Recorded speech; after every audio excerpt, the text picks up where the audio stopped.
ઐતિહાસિક અને રાષ્ટ્રીય ધરોહર ગણાતી ભરૂચની જામા મસ્જિદને લઈ ચાલી રહેલો વિવાદ હવે વધુ ગંભીર સ્વરૂપ ધારણ કરી રહ્યો છે.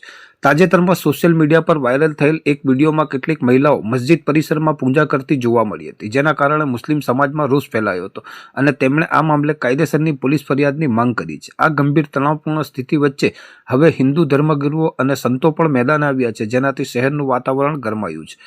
ભરૂચ નર્મદા એપાર્ટમેન્ટ સ્થિત સંકટમોચન હનુમાન મંદિર ખાતે યોજાયેલ એક મહત્વની પત્રકાર પરિષદમાં રાષ્ટ્રીય ધરોહર સંરક્ષણ સમિતિના સભ્યો સહિત સ્વામી મુક્તાનંદ, સુદર્શન નાગરાજ બાવા અને ચક્રધર સ્વામી સંપ્રદાયના સંતો ઉપસ્થિત રહ્યા હતા. સ્વામી મુક્તાનંદે પ્રશાસન પર નિશાન સાધતા જણાવ્યું હતું કે અગાઉ આપેલ અલ્ટિમેટમ અને સમય મર્યાદા પૂર્ણ થઈ હોવા છતાં પુરાતત્વ વિભાગ દ્વારા નિયમો મુજબ કોઈ નક્કર કાર્યવાહી કરવામાં આવી નથી. આથી હવે સમિતિએ જનજાગૃતિ લાવવા માટે સત્યાગ્રહનો માર્ગ અપનાવવાનો નિર્ણય લીધો છે. આ લડતને વેગ આપવા માટે આગામી સમયમાં ભરૂચના વિવિધ મંદિરોમાં મહાઆરતીનું આયોજન કરવામાં આવશે. એટલું જ નહીં, 5મી એપ્રિલથી દર મહિનાના સોમવારે સાંજે 4 થી 5 વાગ્યા દરમિયાન કલેક્ટર કચેરીની બહાર હનુમાન ચાલીસાના પાઠ અને ધાર્મિક કાર્યક્રમો યોજીને વિરોધ પ્રદર્શન કરવામાં આવશે. સંતોએ સ્પષ્ટ કર્યું છે કે આ રાષ્ટ્રીય ધરોહરની વાસ્તવિકતા લોકો સુધી પહોંચે તે માટે તેઓ મક્કમ છે. વહીવટી તંત્ર માટે હવે આ મામલે કાયદો અને વ્યવસ્થા જાળવી રાખવી એ મોટો પડકાર બની રહેશે.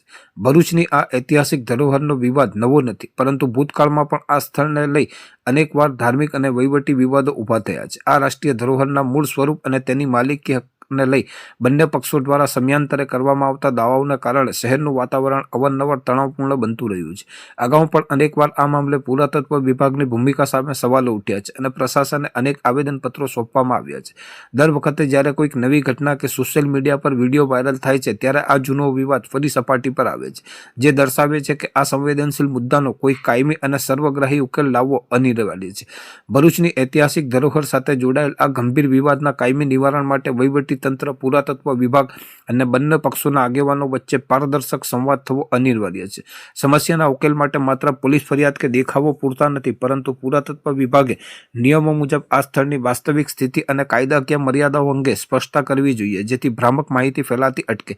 સામાજિક સૌહાર્દ જળવાઈ રહે તે માટે આગામી સમયમાં યોજાનાર સત્યાગ્રહ કે ધાર્મિક કાર્યક્રમો દરમિયાન કાયદો અને વ્યવસ્થાનું પાલન થાય તે જોવાની જવાબદારી પ્રશાસનની સાથે સમાજના તમામ વર્ગોની પણ છે. ધાર્મિક આસ્થા અને રાષ્ટ્રીય ધરોહરના સંરક્ષણ વચ્ચે સંતુલન જાળવીને જ આ સંવેદનશીલ મુદ્દાનો શાંતિપૂર્ણ ઉકેલ લાવી શકાય છે. जय श्री राम। आज भरूच में श्री चक्रधर स्वामी यानी जैन मंदिर श्री चक्रधर स्वामी जन्मस्थली, जो वर्तमान में तथाकथित जामा मस्जिद के रूप में जिसे जाना जाता है, मूल रूप से 1909 से ये राष्ट्रीय धरोहर यानी ईएसआई के माध्यम से राष्ट्रीय धरोहर के रूप में घोषित की गई है और उसके द्वारा ही संचालन और संरक्षित होने की एक व्यवस्था बनी हुई है।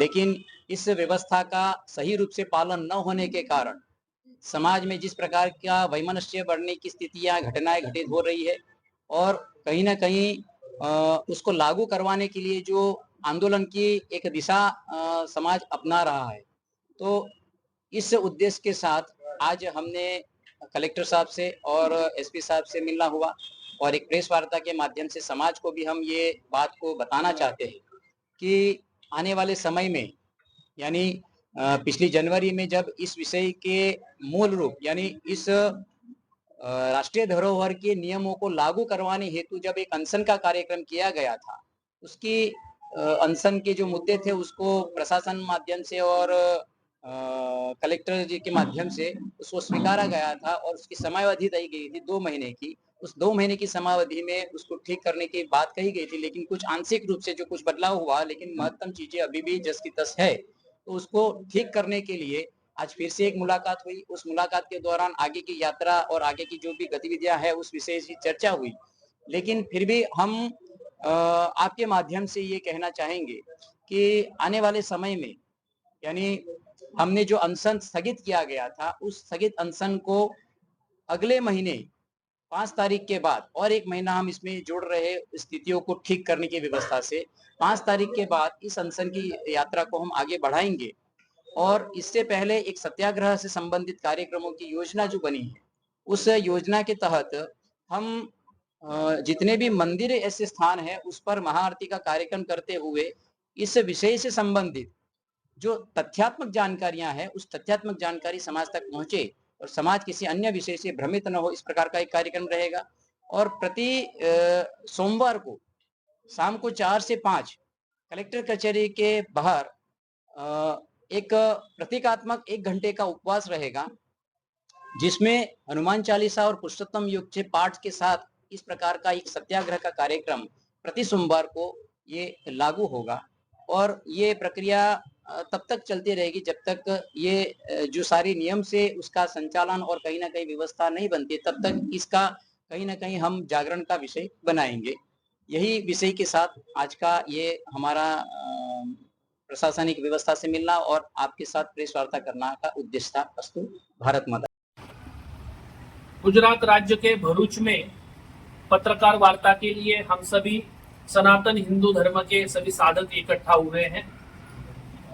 भाइयों, हम तो महाराष्ट्र संभाजीनगर से आए हैं। महाराष्ट्र से सभी संतगण महानुभाव संप्रदाय की ओर से आए हुए हैं और भरूच के निवासी आदरणीय श्री मुक्तानंद स्वामी जी भी यहाँ पे बैठे हुए हैं।